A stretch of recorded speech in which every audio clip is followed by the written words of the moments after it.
that Paula gave you a seeing eye dog?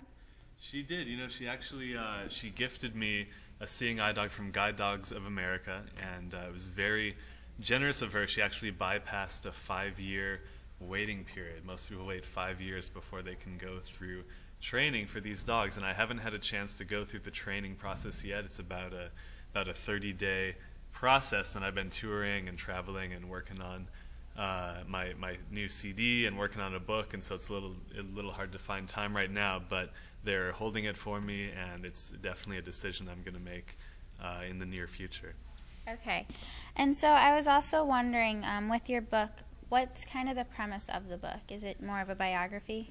Yeah, it's definitely autobiographical in nature. It's definitely about my life, and I'm going to keep it very relevant to the viewers of American Idol, of course. But there's a lot I didn't talk about on the show.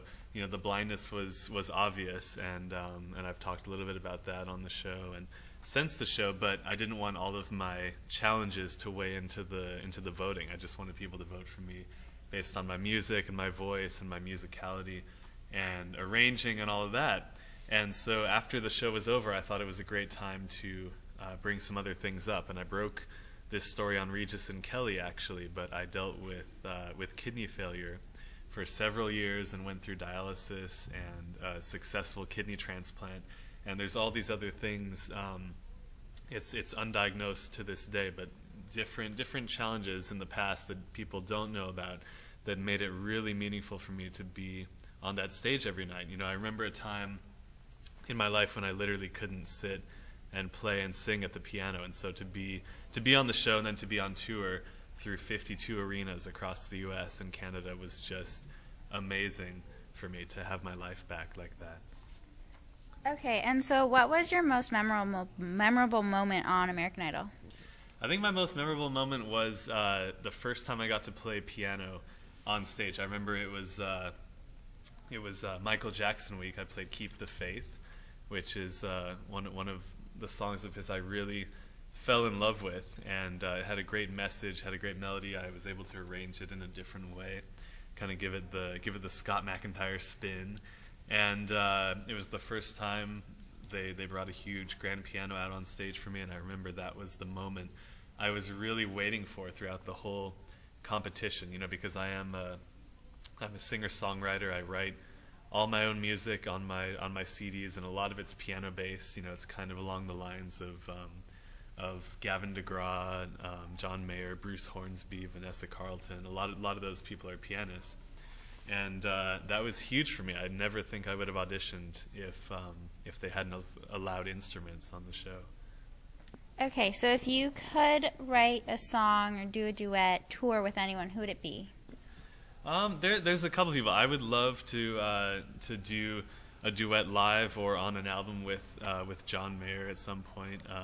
I really respect his songwriting. I've learned a lot from it. I've kind of moved that direction as the years have went on, and I think it would be an interesting combination. You have the guitar player and then the pianist, and we'll see where that goes. But there's a lot of people. I mean, Bruce Hornsby. I almost got to do a duet with Billy Joel on the finale, and then he was, it was his one day off tour, and he was wanted to rest, and I'm going to do all of this type of thing, but he almost came out and did a duet with me for the finale of the whole show, which would have been so exciting. But I've really enjoyed, whether it's with other people or on my own, really enjoyed just singing music that I've written from my heart, because I write about life, about relationships, about my challenges, about I wrote a song about awkward pauses in conversation one time. So literally anything you can imagine, and to be able to spin a moment in time into a credible song is really something that I've worked on for years, and I'm so excited I get to share my own music with America and the world now. Okay, and so being that you have a slight seeing impairment, how do you view yourself as a role model to others that are like you? I was born almost completely blind, and it's kind of like looking through a coffee straw, if you can imagine that. It's like a little pinhole or a sliver of vision. And people ask me all the time, what would I say to those who feel like giving up or feel like they have given up? And I really hope that my time on Idol, and I know it has been, I hope it's been an inspiration to people, saying in essence, look what I can do after all the challenges I've been through, after all the hardships I've faced in life, the things that have made it unconventional and difficult. And if I can reach for my dreams and actually get there, then you're really the only person that can limit yourself from doing that in your own life. And that's the message I started out with, and I really wanted people to see that anything is possible if you set your mind to it. And that's really the thesis of the book as well. I had a passion for music from a very early age, and loved it so much that I was so willing to do all the hard work over the years to get here. Okay, and so you're also in a band with your brother. What is that like? I am in a band with my brother Todd called The Glutes, and you'll think of it every time you sit down. And but we had a lot of fun. He was the lead vocalist. I did a lot of production and songwriting for the band, a lot of the guitar work, and we both play a lot of different instruments. Obviously, I'm a pianist, but I play guitar, I play drums, I sing, and he does a lot of the same stuff.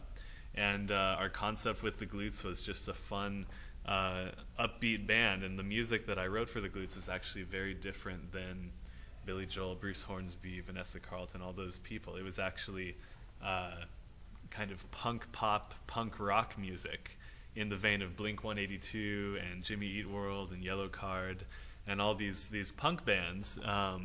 And we wanted to create something that was just really fun, and people can find the EP. It's called The Glutes Ripped. It's on iTunes, and some great music in there. And I think it's definitely a project that took a side seat for a little while during American Idol, because I was doing my thing, and now Todd is over in Japan working for Tokyo Disney, actually. But there's no end in sight. We've loved making music together as brothers over the years, and I think it's definitely something that'll pop up in years to come.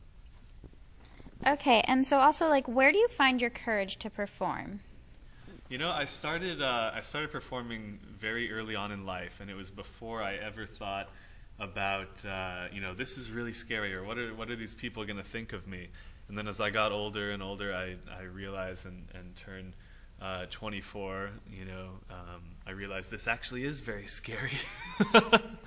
And it's just something for me where I started performing before I ever cared about what people thought of me and how they would perceive me. And it was really never about the spotlight, or never about the attention, or trying to even keep that attention after American Idol. It's always been about the music. And I think for me, once we finished the TV show American Idol, and the reality was over, the drama was over, the TV drama and all of that, the competition was over, I went on tour through 52 arenas. It was 10 to 15,000 people a night, and I got to share my heart through music, which is what I set out to do in the first place. And it was really amazing to finally have the fans under the same roof with you, instead of through a television camera that you don't hear their response, you don't see their response. It was much more amazing to have them under the same roof, and to finally meet so many of the people that had supported me along the way. Okay, and so the last question is, how have you stayed in touch with any of the other contestants? I have. I've definitely stayed in touch with all the other contestants from the top 10, even people from back in the top 36. I had some great friends all the way through the competition, and just did a gig recently where I met up with a couple idols from a past season as well, Brooke White and Michael Johns, and then Matt from my season. And we did some piano dueling, and it's really fun because it's kind of like a family that you make your way into, and when you get to the end of the competition, it's definitely a group of people that's very close knit for the most part, and very fun to be around and just kind of continue through life with. And sometimes we don't even know when we're going to run into each other. I was in Atlanta, and one of them was over there the same time as I was, and so it's really nice to have something in common like music with people that do it so well. Okay, so thank you so much for joining me today. Thank you so much. And if you want to learn more, or anyone watching wants to learn more, there's scottmacintyre.com, and the new CD is about a month away.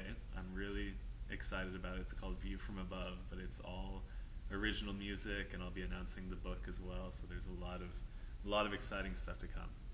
Okay. Thank you.